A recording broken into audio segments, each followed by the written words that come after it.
3వ వచనంలో చెప్తాడు, నాతో యుద్ధము చేయుటకు దండు దిగినను నా హృదయం భయపడదు, నా మీదికి యుద్ధము రేగినను దీనిలో నేను ధైర్యం విడవకుందును. యుద్ధం ఒకసారి జరుగుతుంది, ఎక్కడో యుద్ధం కాదు, మన ఇంట్లోనే యుద్ధం జరుగుతుంది. కుటుంబ సభ్యుల మధ్యనే యుద్ధం జరుగుతుంది. ఎంత చెప్పినా వారు నివారించరు, ఎంత చెప్పినా మౌనంగా ఉండరు. విద్య మనసుతో మన దగ్గర ఆయుధాలు లేకపోవచ్చు అని కుటుంబంలో తెలియని ఆయుధాలు పట్టుకుంటారు. అసూయ అనేటువంటి ఆయుధం, ఓర్వలేనటువంటి ఆయుధం, కోపంతో మండిపోయేటువంటి ఆయుధం, ముఖంలో ఏమాత్రం ప్రజెన్స్ ప్లీజెంట్ ఆ యొక్క ప్రసన్నత లేకుండా లోపలనే మసిలిపోతుంటారు. వస్తువులు విసిరేయడం, కోపంతో ఆవేశంతో గట్టిగా అరవడం, విద్య వాతావరణం సృష్టిస్తారు.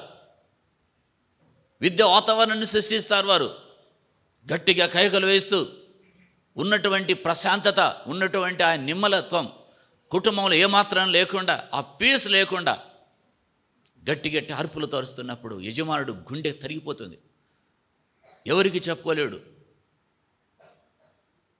కుటుంబ వాతావరణం అంతటి కూడా పాడు చేసుకోవడం. ఆ తర్వాత కుటుంబ సభ్యులంతా ఒక చోట చేరి ఆ భోజన సమయంలో ప్రశాంతంగా అన్నం తింటారా? కోపంతో, ఆవేశంతో, బాధతో ఆహారం తింటారు.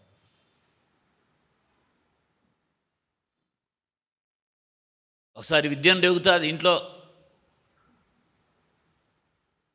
హృదయాలలో మండిపోతుంటుంది. ఒకరినొకరు చూసుకొని కోపంతో, ఆవేశాలతో చూపులతారు. వారు ఒకరొకరు ఇదవుతుంటారు. ఇవన్నీ ఎందుకు చెప్తానంటే, నా దృష్టిలో కుటుంబంలో జరుగుతున్నప్పుడు నేను పరీక్షించాను. అంతరంగంలో అది రాగానే గుర్తించాను. అది వస్తుంది, కోపం అనే ఆవేశం వస్తుంది.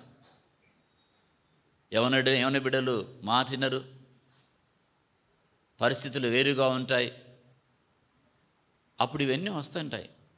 అప్పుడు ప్రభువా నీ సన్నిధి ఇక్కడ ఉంచు, సహాయం చేయి అని వేడుకుంటున్నప్పుడు ఆ కోపం వచ్చినా కంట్రోల్ అయ్యి ప్రశాంతంగా ఉండగలుగుతాం. మనుషులం కదా, శరీరం కదా. అందుకు దావీదు భక్తునికి విద్యం, ఆ విధమైన యుద్ధం ఉంటే శత్రువుల యుద్ధం. మనకేం యుద్ధం ఉంది? ఇంట్లో యుద్ధం, బయట యుద్ధం కాదు. బయట యుద్ధం కొన్నిసార్లు ఉంటుంది, ఇంట్లో యుద్ధం ఉంటుంది, పోరాటమే. అందుకే మానవుని యొక్క జీవితకాలము, నరుల జీవితకాలం యుద్ధకాలం ఉంటుంది కాదా అన్నాడు.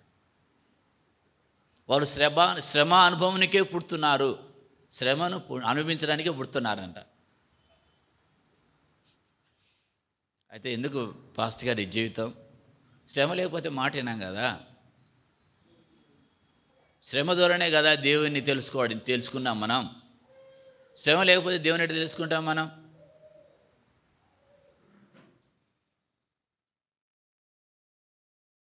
నా హృదయము భయపడదు, నా మీదికి యుద్ధం రేగినను దీనిలోని ధైర్యం భయపడను, ధైర్యం విడవకుందును.